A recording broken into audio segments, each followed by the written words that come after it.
Assalamualaikum warahmatullahi wabarakatuh. Apa kabar anak-anak semuanya? Mudah-mudahan sehat selalu di rumah. Ya, mudah-mudahan di tengah pandemi ini tidak menyulitkan, tidak mengurangi semangat belajar anak semuanya dan juga semangat beribadah seperti itu, nggih.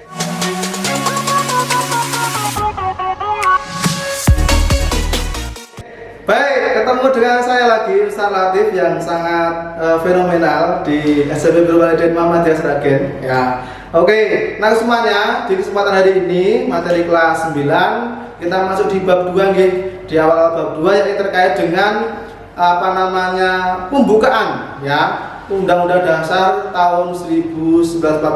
Jadi kita akan membahas seluk-beluk ya dari pembukaan Undang-Undang Dasar tahun 1945 dari alinea pertama sampai alinea keempat seperti itu. Baik anak-anak, apa saja makna dari masing-masing alinea itu? Mari kita mulai pembelajaran pada kesempatan hari ini. Baik anak-anak, materi yang akan kita bahas di kelas 9 ini di bab 2 yakni yang pertama terkait dengan pokok pikiran pembukaan Undang-Undang Dasar tahun 1945 ya. Kemudian yang kedua, pokok pikiran dari alinea yang kedua. Kemudian yang ketiga, pokok pikiran dari alinea ketiga. Dan yang keempat, pokok pikiran dari alinea keempat. Seperti itu. Baik, akan saya jelaskan dari setiap pemaknaan tadi.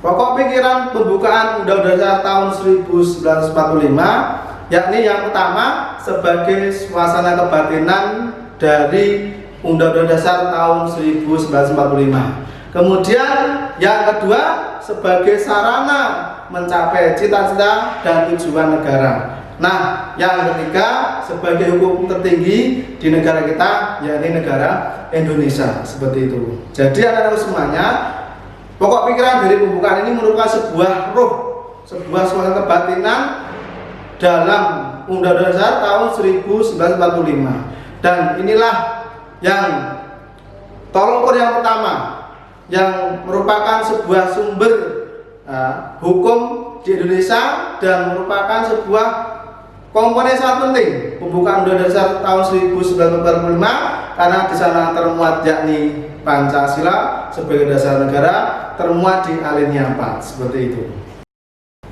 Pokok pikiran alinea pertama yakni setiap warga negara wajib mementingkan kepentingan negara dibandingkan kepentingan pribadi ataupun kelompok. Jadi anak-anakku semuanya ya, isi dari alinea pertama ini menunjukkan bahwasanya kita harus mementingkan kepentingan negara dibandingkan dengan kepentingan pribadi kita sendiri ataupun kelompok seperti itu. Karena kita sebagai warga negara harus menjadi sebuah penerus generasi bangsa ini. Maka dalam setiap kesempatan kalau memang itu kepentingan yang sangat mendesak dari negara, maka kita wajib mendahulukannya. Pokok pikiran alinea kedua yakni manusia harus menyadari bahwa mempunyai hak dan kewajiban dalam kehidupan masyarakat. Jadi anak-anak semuanya di alinea kedua ini menjelaskan bahwasanya kita itu punya hak dan kewajiban ya dalam masyarakat, dalam kehidupan berbangsa dan bernegara. Nah, setiap orang pasti memiliki hak dan kewajiban yang berbeda-beda. Maka sebagai warga negara yang baik, kita harus menghargai hak dan kewajiban anggota masyarakat di sekitar kita. Seperti itu. Pokok pikiran alinea ketiga yakni kedaulatan negara berada di tangan rakyat, mengedepankan musyawarah dalam menghadapi permasalahan. Nah, anak-anak semuanya, kedaulatan itu apa? Ada yang sudah tahu?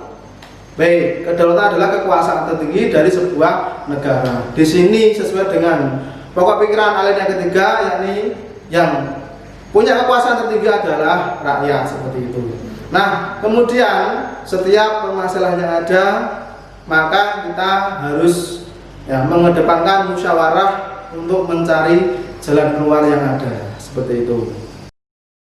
Pokok pikiran alinea keempat dalam pembukaan Undang-Undang Dasar tahun 1945 yakni mewajibkan pemerintah dan penyelenggara negara untuk memelihara budi pekerti kemanusiaan yang luhur dan untuk mencapai tujuan negara. Seperti itu. Jadi intinya di alinea keempat ini ada tujuan negara. Nah, di alinea keempat juga terdapat dasar negara kita, yakni Pancasila. Nah, inilah yang merupakan sebuah dasar di negara kita, ya, yakni Pancasila yang tidak dapat diubah, ya, yang termuat dalam pembukaan Undang-Undang Dasar tahun 1945.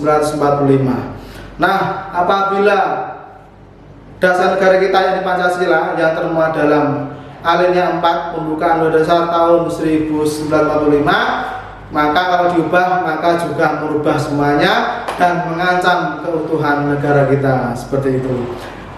Itu tadi yang dapat saya sampaikan. Mudah-mudahan dapat memberikan wawasan, menambahkan ilmu untuk anak semuanya, kemudian juga dapat menjadi semangat untuk terus belajar. Seperti itu. Oke, anak-anak semuanya, untuk persiapan PTS yang pertama di semester 1 ini, silakan anak santri kelas 9 dipelajari semua materi bab 1, karena nanti beberapa soal akan muncul dari materi bab 1. Seperti itu, oke? Mohon untuk belajar ditingkatkan, semoga nanti PTS-nya nilainya baik semuanya. Seperti itu. Oke, terima kasih anak-anak semuanya. Marilah kesempatan hari ini kita akhiri pembelajaran pada kesempatan hari ini dengan membaca alhamdulillah bersama-sama. Alhamdulillahirobbilalamin. Kurang lebihnya Ustaz mohon maaf, ya. Sekian dari Ustaz, kurang lebihnya mohon maaf. Assalamualaikum warahmatullahi wabarakatuh.